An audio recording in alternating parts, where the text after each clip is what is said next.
జై శ్రీమన్నారాయణ. ఓం శ్రీ గురుభ్యోం నమః.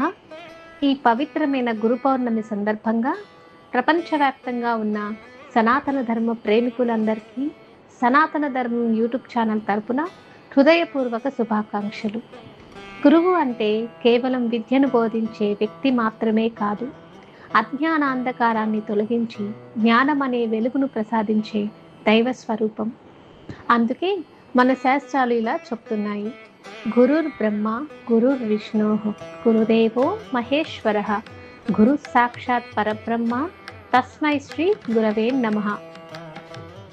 గురు పౌర్ణిమను వ్యాస పౌర్ణిమ అని కూడా పిలుస్తారు. ఈ రోజున మహర్షి వేదవ్యాసులను స్మరించుకుంటాం. వేదాలను విభజించి మహాభారతం, బ్రహ్మసూత్రాలు, అష్టాదశ పురాణాలను మనకు అందించిన మహనీయుడు వేదవ్యాస మహర్షి. ఆయనకు కృతజ్ఞతలు తెలిపే పవిత్ర దినమే గురు పౌర్ణిమ.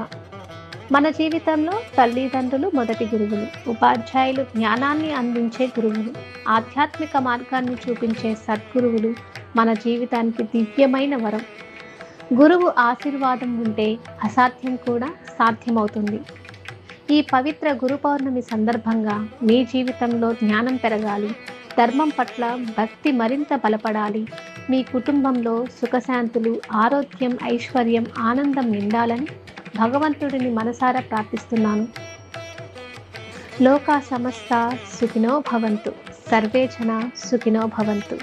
ఈ వీడియో మీకు నచ్చితే లైక్ చేయండి, మీ కుటుంబ సభ్యులు, మిత్రులతో తప్పకుండా షేర్ చేయండి.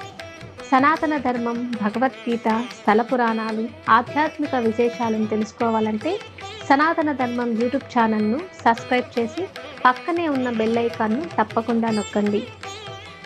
గురు కృపాహి కేవలం శిక్ష పరమ మంగళం. సనాతన ధర్మం కుటుంబం తరపున మీ అందరికీ గురు పౌర్ణిమ శుభాకాంక్షలు మరొకసారి తెలియజేసుకుంటూ ఓం శ్రీ గురుభ్యోం నమః.